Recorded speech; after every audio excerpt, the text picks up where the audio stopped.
Hello, everybody. Welcome back again to another episode of the Extreme Mediocrity Sports Show. I am Kobe. I got Krushem again with me tonight. It's a And glorious day. we have some breaking news. Thank you, God. I mean, it might have been just a manifestation we've been throwing out. I predicted Tommy Fleetwood to win. He won a couple weeks ago. We made the fake headline. Micah Parsons traded. Well, guess what? Micah Parsons has been traded to the Green Bay Packers. There it is. Hey, Breaking news. Breaking news. Hey, when Adam Schefter popped up on my phone and said that at first I guess he was flipping out too because he put Micah Packers was traded to the Packers, but hey, I went crazy, man. I didn't understand why they would do it. I know we spoke about it about 3 to 4 weeks ago that this could happen, and I was just shocked to see that it actually went through.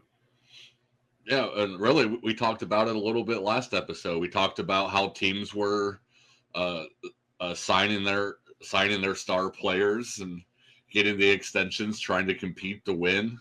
And we even had the picture of Micah laying there on like the medical table, and he was in Green Bay for a minute. Got a 4-year, $188 million contract. Yeah, that's just insane. And even last episode, like I said, that I think it was a report that said that Micah probably played his last game and days in Dallas, and it wasn't no other reports out. This kind of came by surprise. But I think Adam Schefter was like, hey, teams are kind of looking into the, see what the price range or what they would have to give up for Micah, but. I mean, even the compensation was just like, what are you doing? Like two first round picks and a player is like, come on, what are we doing? This is Micah Parsons. When Myles Garrett was supposedly on the trade block, like we were asking for like 4 firsts, and I didn't even think that was enough. That is a franchise player, a generational talent, and you get 2 firsts in return and a D tackle, and you were asking for a D tackle to help improve your run defense. This is just old man thought process at its finest. If you are a fan of the Dallas Cowboys, I am sure you have been fed up with Jerry Jones over the last couple years, and this has to be the final straw. Has to be. I mean, I already saw videos of people burning jerseys and taking a flag that's outside their home and throwing it in the bushes. So, I mean, I know I had to check in on my cousin earlier. She's a Cowboys fan. I had to say, hey, like, you good, cuzzo? Like, she said she's throwing up right now. So, I mean. Actually, you know what this reminds me of? This trade. And Dallas is not going to like this. What other Dallas franchise just shipped a generational talent? Jerry Jones must have been on the phone with I forget his name now. The GM for the GM. Like, hey, how are you able to handle all this backlash? I have an idea that's gonna be very similar. Crazy. Oh my gosh. So I mean, just going back down the timeline, I mean, Micah Parsons, July 21st, reported to camp on the first day. August 1st, requested a trade on Twitter. Then Cowboys owner Jerry Jones says he is not going to trade Parsons, calling a trade request just a part of negotiations. And one thing I would say to our fans, don't lose sleep over it. So how do you say on August 2nd to your fans, don't lose sleep over this? This is nothing. Don't worry about it. It's a part of negotiations. And then a couple weeks later, trade your best player to a conference team. It's unbelievable. So well, I think what we were we were joking a little bit a couple weeks ago when we first brought this up. We're like, oh yeah, watch the Eagles always seem to pounce on these opportunities. Yeah. And but then you're like, oh yeah, they're not going to trade it to a division rival, and obviously that didn't happen. But I mean, there was probably a chance that it could have. Right. And that's the thing. Like Green Bay is already a playoff team. Yeah. You know, if it wasn't for Love's injury last year, I'm sure they would have made the playoffs. Now you give them the best edge in the league. Like, I mean, it's unbelievable. But then going back to it, August 7th, Parsons, of course, he's going to say that he's injured, you know, so you don't play in the summer. So says he had some back tightness, didn't practice. August 13th, Jones said nothing's preventing Parsons' contract talks but he still didn't talk to his agent at this point.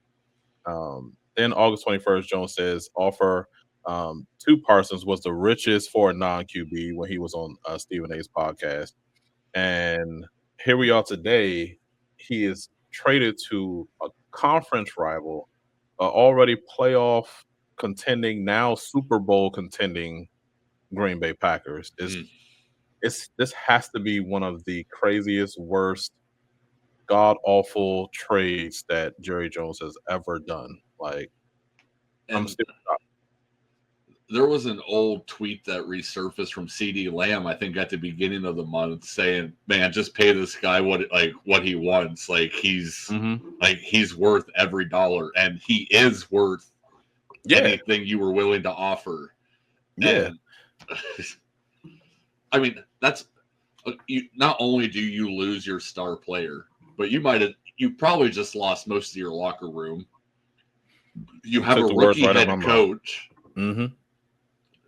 I don't know. Yeah. Like, think of what this does for the morale of the team. Like, he was one of the leaders of that team, and you just trade him away. And that's the thing, though, too, that a lot of people may be missing is he was a Dallas Cowboys fan growing up. Mm-hmm. You know, he went to Penn State. You know, he said that, you know, he was glad that he was in the blue and whites there at Penn State, then got drafted to his favorite team, Dallas. So he didn't want to leave.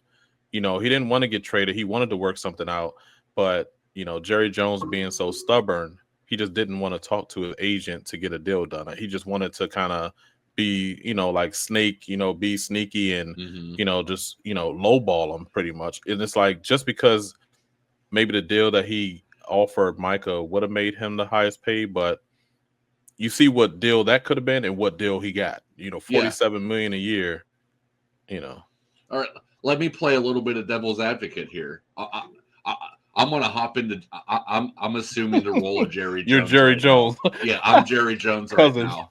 Okay, you ready for this? This is the contract negotiation. Is like, so Micah, you went to Penn State. You wore the colors. The Dallas Cowboys are your favorite team. Why do you need $47 million from me? Why can't you play for $40 million to play for your favorite team? $40 million is a lot of money. Like $7 million more. I don't know. I guess on the outside looking in, isn't really that big of a difference. But it probably really is. But I would have been laying that like, this is not your favorite team if you're not willing to play for $41 million. I don't. And that's the thing though too. I think that he probably would have taken a lower annual salary last year, maybe even because he was at the Cotton Bowl with Jerry Jones this year, sharing you know, food, snacks. You're sitting up, you're chilling with Jerry. They were buddy. You know, he did a couple interviews early on before mini camps, and he said that he wanted to be a Cowboy forever. You know, he don't see himself with another team. So I think he wanted to work something out with Dallas, but I mean, lately I think Jerry has become, you know, disrespectful. You know, sad. You know, talking about the other players' injuries. You know, he doesn't want to give them deals because they could get injured. Just, you know, he probably lost the faith and confidence of Micah and a lot of the players. So now it's like the price went up. Like, you know, the deal I probably would have agreed to a few months ago, you got to pay for, you know, everything that you said. But I think also the Packers probably see his value and they're like, hey, we're going to get ahead of this. Like, we know we have other edges that are coming out. We don't, you know, and going to get contracts. We don't want them to, you know, next year jump Micah's, you know, deal. So we're going to set him up $47 a year. No one's probably going to eclipse that for the next couple of years. Mm-hmm. And Micah's happy. So, but I just still cannot believe Jerry. Yeah, look at these contract details though that the Packers gave him. $136 million in total guarantees, which is crazy. $120 fully guaranteed, which is insane. And then $62 million in the first year. That's pain and suffering right there. That's pain and suffering. Oh yeah, because those numbers are insane. But hey, they realized his value. They saw his value. Yeah, he got he got the bag, is like what everybody likes to say. But he also made like you said, a playoff contender to a Super Bowl contender now. So I mean, it's not like he went to, he didn't sign a huge deal with the Titans or somebody else that isn't going anywhere. He secured the bag, and he is in a better situation to win. So I mean, that is just the ideal spot.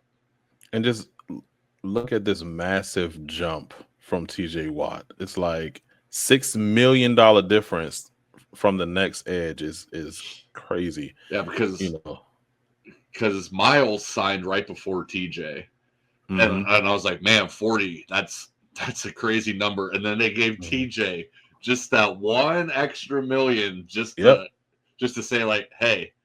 40 was great. 41, just a little bit better. And then Green Bay's like, they're in Wisconsin. They're drinking beer, eating cheese. They say, watch this. 47.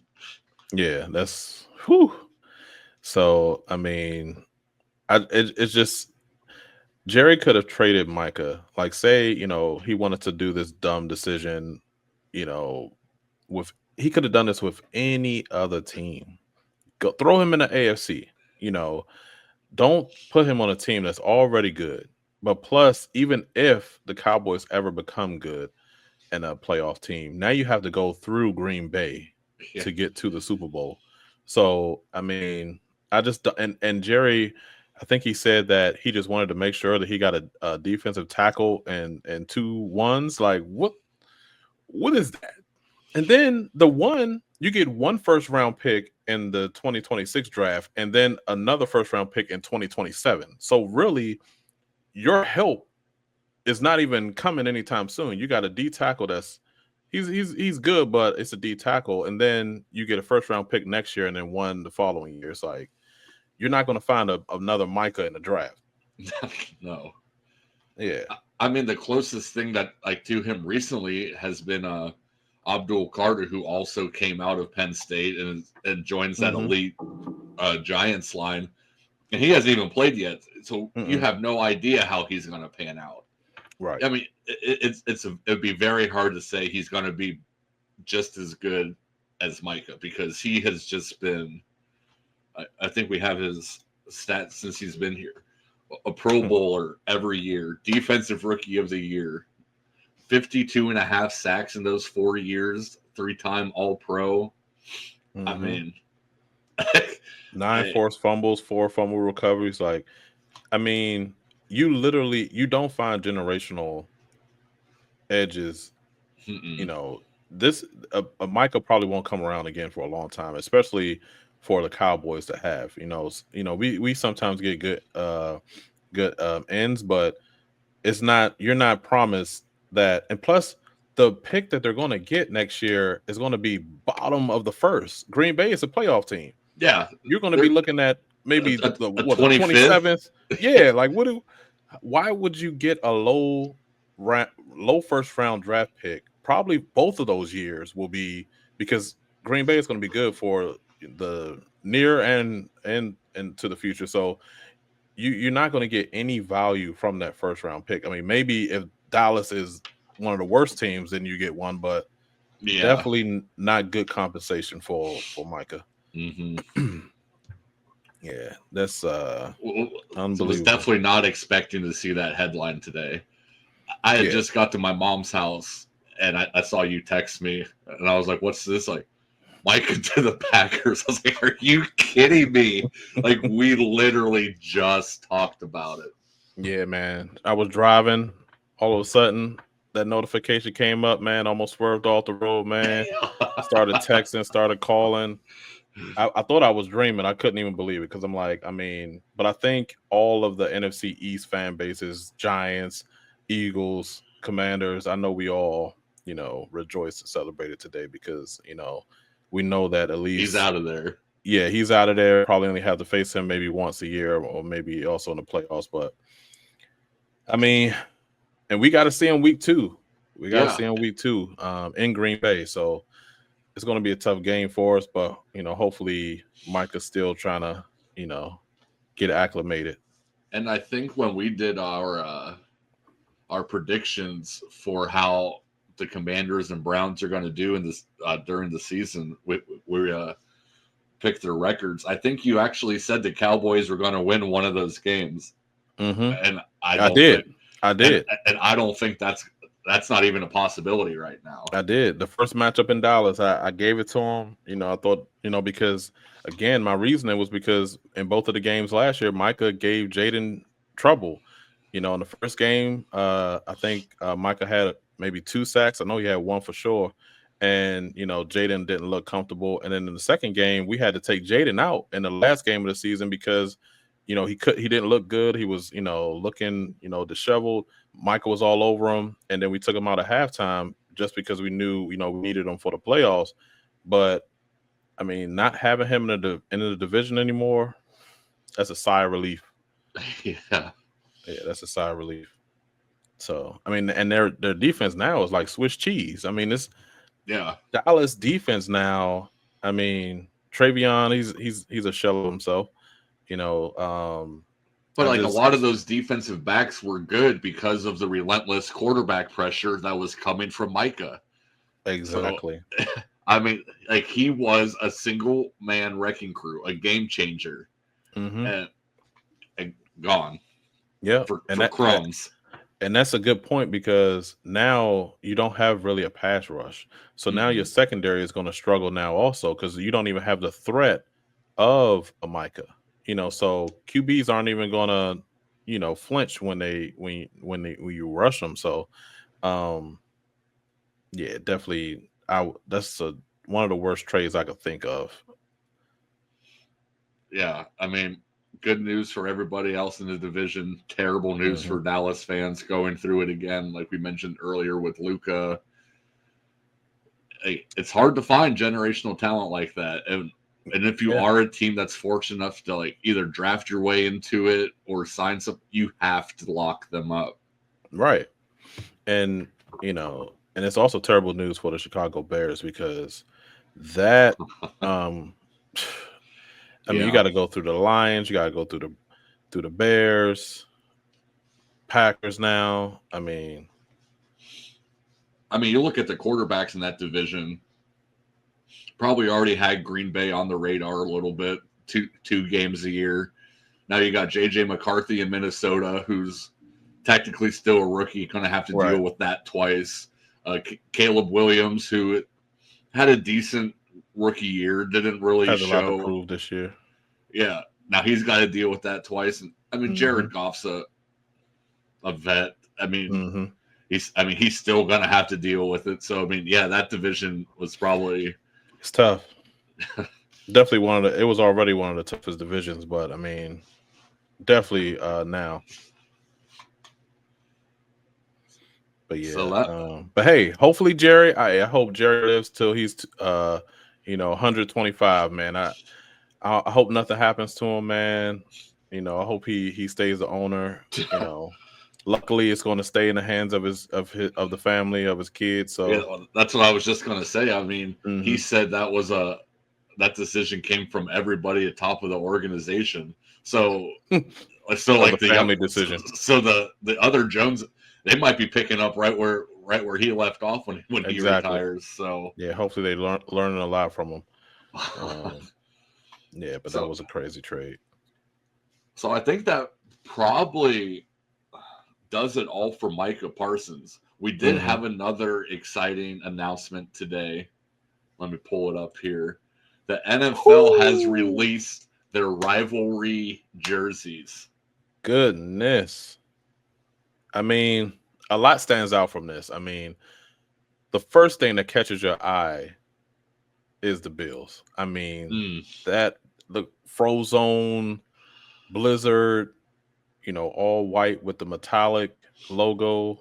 Oh, and just picturing that in the snow is crazy. And when you have an MVP candidate rocking the jersey, like it's just like it's crazy. But nasty. I'm looking right here, right beside him, at this Miami jersey. This one nasty too. This is a great picture of it, but the helmet is what does it for me. The sides, kind of like a matte. I guess you can call it black. It's a very dark gray, light black. The dolphin is teal with the orange accents. It's up there. I wanted to see if I could get a better picture of that one up, because that one is nice. Then we got Arizona right there. Those aren't too bad. And the Rams, I like the gold swirl on the helmet, the little blue accent on the sleeve.